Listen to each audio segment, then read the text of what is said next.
Kemudian sentuhan ini ya 2010 saya tulis ini. Jadi sentuhan ini kumpulan cerpen yang saya bagi tiga, ada saya dengan keluarga, saya dengan pekerjaan, dan saya dengan cita-cita. Seperti itu, Pak. Kemudian yang ini dua ini Bapak rekonstruksi itu waktu saya tugas di Kelurahan Tritip menjadi lurah.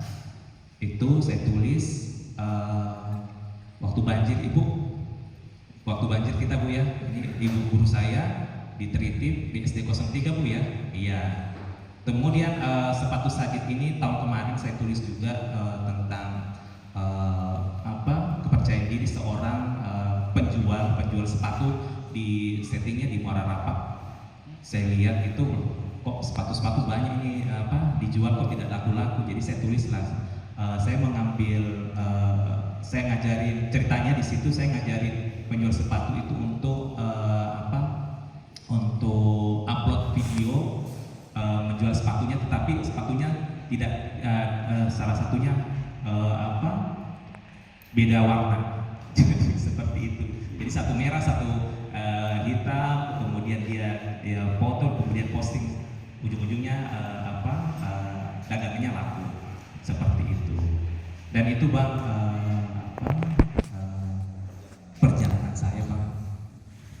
Ya, dalam menulis. Luar biasa ya. Jadi pendidikannya adalah pertanian, sarjana pertanian. Nyasarnya di kehutanan. Nyasarnya di Kalimantan Timur, dia. Maksudnya kehutanan ya. Iya. Ternyata kalau pertanian kan mestinya di Jawa, Pak. Karena kalau Kalimantan Timur kan nggak ada taninya. Ya. Iya. Ada sih di Luakulu ya, di Luakulu. Ada. Kan Balikpapan. Kemudian orang tua nggak suka Bapak nulis. Nggak suka. Ceritanya. Boleh tahu alasannya, Pak? Saya kupas sedikit. Mungkin kalau dulu ya, bahwa penulis itu tidak menjanjikan ya. Oke. Kalau dulu ya, jadi musik penulis itu tidak menjanjikan, dan kata-kata di KTP orang tua saya tidak suka dengan menulis seperti itu, Bang. Oke, saya sudah mulai menemukan benang merah dengan karya Wismail. Baik, tadi Bapak membaca Lupus, Bang Hilman, ya, dia Bos Bang, Mr. Aralstein. Kemudian Mirawe, Margate. Saya juga dulu waktu SMA, masih ingat SMA 2 disuruh pertama kali bikin sinopsis. Tapi saya lupa judulnya. Saya ingat pengarangnya N. Hadini. N. Hadini. Pada sebuah kapal ada. Lupa saya itu bukunya. N. Hadini. Kemudian G30 SPKI otomatis. Iya. Tapi yang saya masih bingung sama zaman saya dulu, kita itu kalau disuruh ngerjain bahasa, saya bingung untuk apa ya? Apakah itu pengaruh ya?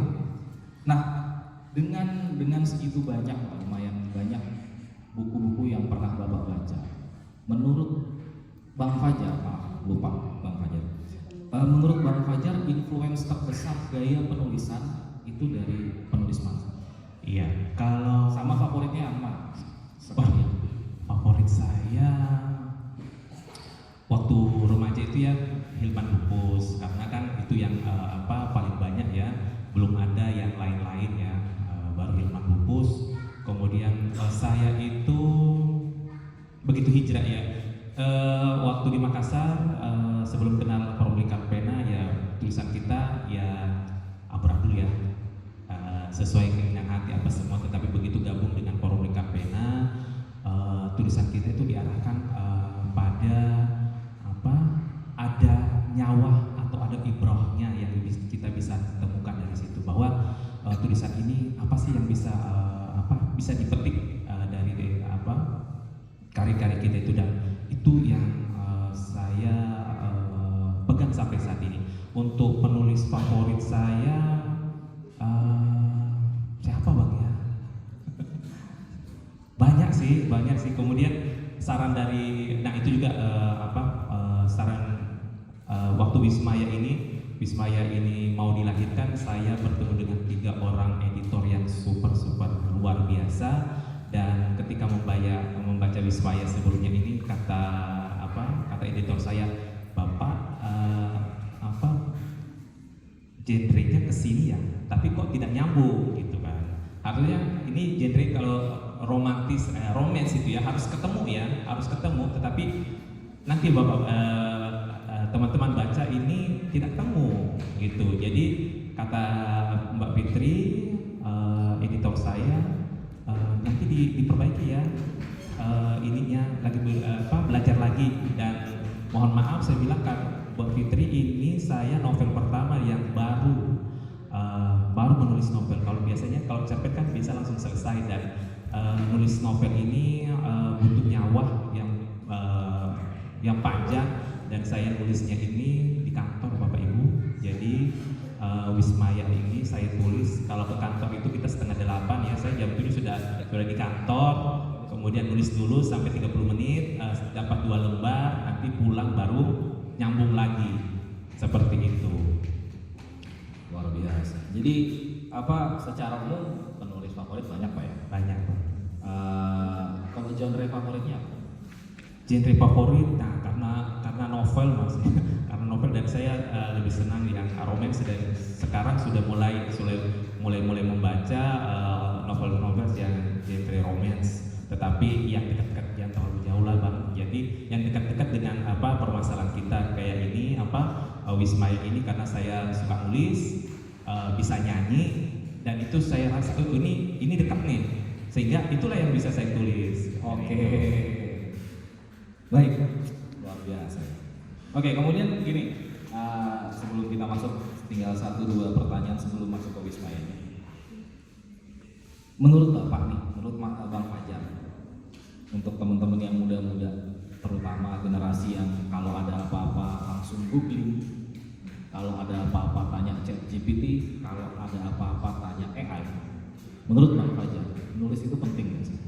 Iya, menulis itu penting ya, karena dengan menulis kita bisa menuangkan ide, gagasan, kemudian kita bisa unek-unek kita, utamanya perempuan mungkin ya. Dan saya juga dulu punya buku harian. Iya Bang, saya punya diary. Saya punya diary. Jadi ketika saya dimarahin sama orang tua saya tulis itu. Jadi saya punya ada diary itu, dan itu bisa menjadi guidance kita ya. Karena sampai sekarang juga Bang, ketika misalnya ide-ide kepada apa sih sebenarnya bakat, apa sih itu hobi, dan apa sih itu talents. Jadi bakat itu sebenarnya sudah ada pada kita semua ya, karena bakat itu pasti diwariskan, diturunkan sama orang tua kita. Saya nggak tahu ya apakah bapak saya atau buyut-buyut saya yang bisa nulis kan waktu itu. Tetapi ketika misalnya bakat itu hanya di situ saja, kita tidak senang mengerjakannya, tidak sering berlatih untuk menulis, akhirnya kemudian apalagi hanya diam-diam saja. Jadi bakat tanpa hobi, tanpa talents itu 0. Tetapi ketika bakat itu ada, kemudian itu hobi kita suka ulang-ulangi, dan ada keinginan untuk lebih expert kepada bakat tersebut, talents menjadi 0. Dan itulah inti dari cerita di Wismaya itu. Jadi ada Wismayanya, kemudian ada Wahyunya, dan uniknya Bang, nama-nama di buku ini adalah nama teman-teman saya di kantor. Saya pinjam, jadi sebelum nulis saya pinjam dulu. Mbak Maya pinjam ya namanya, mau diapain? Pinjam aja gitu. Terus nama Wahyu itu juga ada, kemudian nama Nungki, ada nama seperti. Jadi pokoknya nama-nama itu saya kumpulin dulu, terus saya datangin, pinjam ya, iya, nggak diapa-apain Kak, enggak. Nah begitu setelah selesai jadi bukunya jadi ini, namamu saya pakai di sini. Oh iya Kak, surprise banget bilangnya. Oh surprise banget itu. Jadi ya biasanya kan nama susah Bang ya, karakternya itu seperti apa. Jadi ambillah nama-nama di sekitar kita. Kemudian ada catatan Bang, jangan dekat-dekat dengan penulis, nanti kisahnya ditulis. Itu karena biasa teman-teman curhat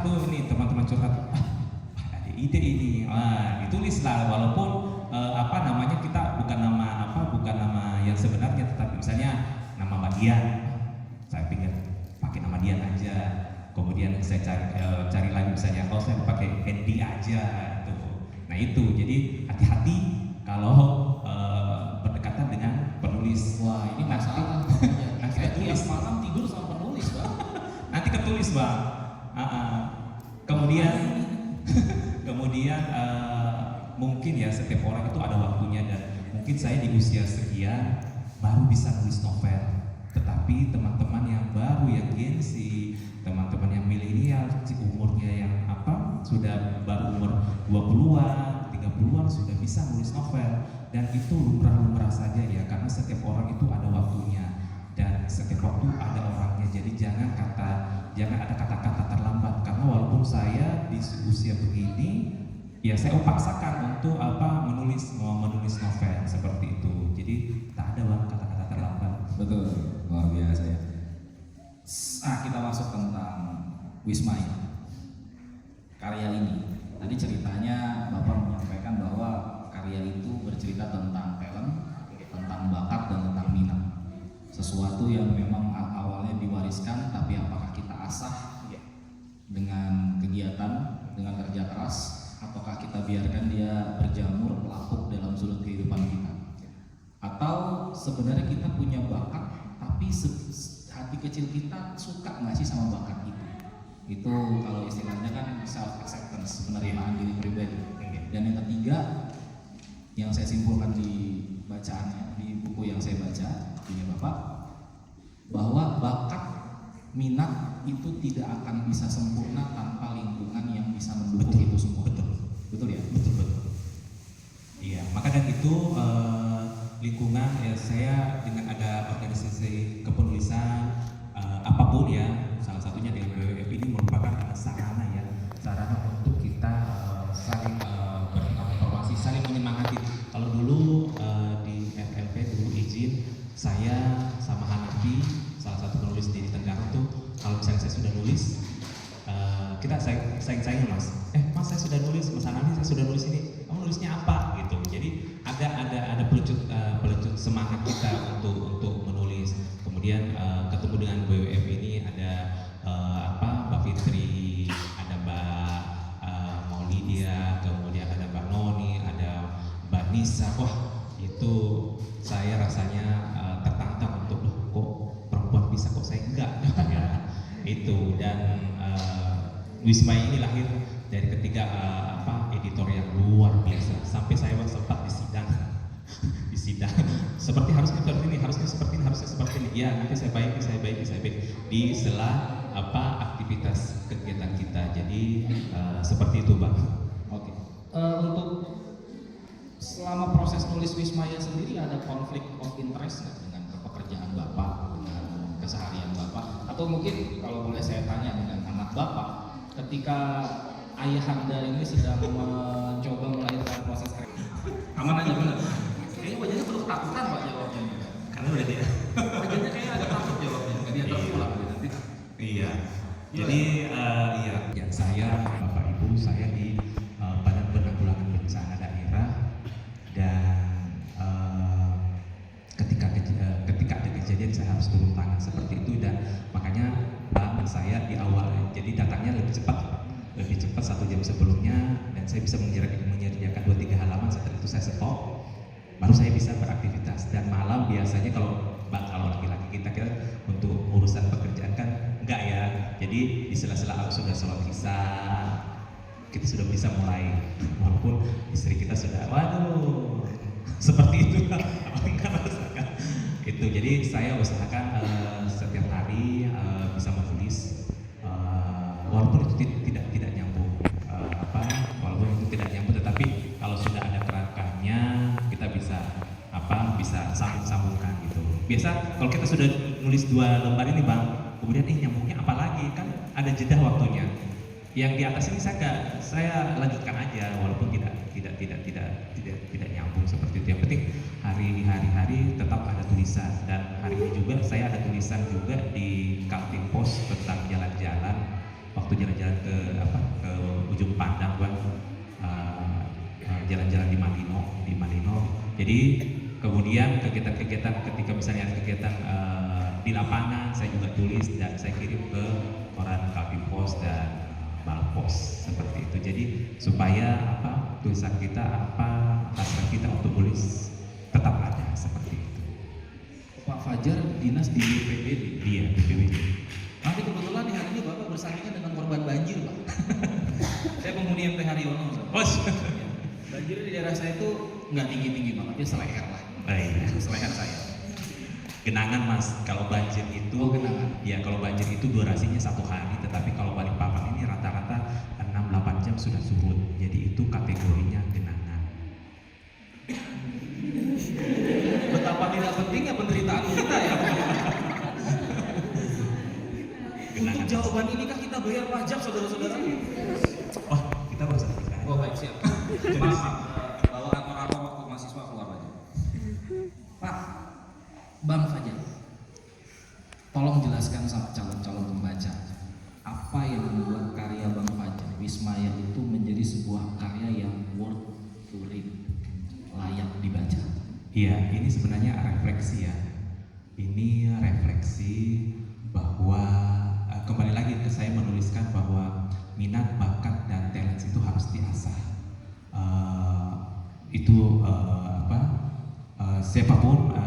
Siapapun, kemudian bakat apapun yang kita punya, kadang-kadang kita nggak tahu nih ya, saya ini bakatnya apa ya? Content creator kah? Atau main game kah? Atau apakah? Tetapi ya kita bisa merenung, oh ternyata saya bakatnya seperti ini, bakatnya seperti ini. Dan kita kembali ke Wismaya. Jadi Wismaya ini seorang perempuan umurnya 24 tahun yang pengen keluar dari zona ketidaknyamanan karena pandemi. Kita mungkin tahu sendiri kalau pada waktu pandemi kita merasakan sendiri betapa terkurungnya kita. Kemudian salah satu cara ketika zona new era, kita sudah bisa berkumpul, kita bisa melakukan aktivitas, dan salah satu cara untuk kita bisa mengembalikan ketakutan itu dengan bermusik misalnya, kemudian bisa dengan bernyanyi. Dan saya ambil salah satu, Bang, kita buka kafe. Jadi Wismaya ini buka kafe. Nah, di Wismaya ini buka kafe supaya menghibur diri juga, menghibur juga masyarakat. Dan yang diundang, yang dilamar, saya kata di situ dilamar adalah teman-teman sekolahnya. Teman-teman sekolahnya satu band. Itu karena Wismaya dulu waktu SMP, kemudian SMA dia ada grup band yang terdiri dari Nungki, kemudian Alma, kemudian Bayu, kemudian Wismaya dengan Wimpy. Itu dia teman sekelas. Kemudian berjalan waktu, ternyata Wismaya ini kafenya viral karena selalu kafenya itu ada tema-temanya, Mas. Ada temanya setiap hari ada temanya, tetapi satu ketika personilnya pecah. Satu orang yang harus pergi, bukan pergi untuk pergi mencari sisi lain dari yang dia punya. Jadi bakatnya itu menyanyi dari awal, tetapi dia pengen cari yang lebih dari diinginkan. Itu sehingga siapa The Players ini teman-temannya, dan mengapa kafenya viral ya seperti itu. Next, Mas, Mbak. Iya. Nah, ternyata kekompakan itu harus pecah dengan adanya salah satu personil yang harus keluar itu. Nah, Wimpy ini dia bisa nulis juga, dia bisa nulis, dan dari tulisannya itulah kafenya itu bisa viral. Tetapi Wismaya menyayangkan, kenapa sih kamu sudah bakatnya menyanyi, kok pilih yang lain, ada cari yang lain, sehingga Wimpy ini harus diganti. Ternyata yang datang itu bukan seperti yang diharapkan. Nah, ada Wahyu yang notabene-nya adalah dia bisa menulis, bisa menggambar, dan di situ ada anak ajaib ayahnya. Kalau saya ceritakan nanti teman-teman tak baca, ini sinopsisnya aja ya. Ada anak ajaib yang masuk di lingkungan Wismaya dan memporak-porandakan kafenya. Berjalan ke apa enggak, terus si Wahyu ini seperti apa terhadap kafenya. Nah, seperti itu. Jadi ada di sini Wismaya dengan Wismaya dengan WP mempertanyakan, kalau kamu sudah punya bakat, kenapa sih harus kamu keluar dari sini? Itu. Nah, ternyata WP di tujuan lain, bahwa saya sudah menyanyi mulai dari kecil sampai di 24 tahun, kayaknya masa saya harus di sini-sini terus ya, pengen juga yang lain, Nah, beda dengan Wismaya yang bapaknya Wismaya ini seorang maestro pelukis, tetapi karena intensitas ketemunya dengan Wismaya ini, karena bapaknya kerjanya di RIK dan setahun hanya pulang beberapa waktu, dan ya biasa lah kalau anak-anak orang tua datang anak-anaknya kan senang dibawa jalan, dibawa mana, kemudian dan anak-anak waktu seumur kita Bang ya, malas itu untuk di rumah sendiri ya, intinya malas untuk tidak berkegiatan. Kita lebih suka bersepeda di keliling kompleks, bermain, dan mungkin kalau kita ingat dulu Bang ya, waktu kita kecil pagi sudah sekolah ya,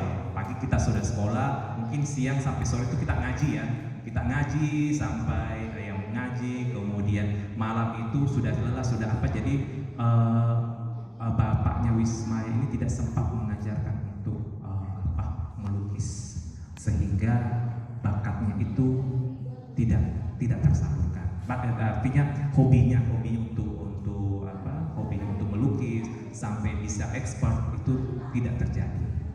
Nah, itu seperti itu Pak. Ya, jadi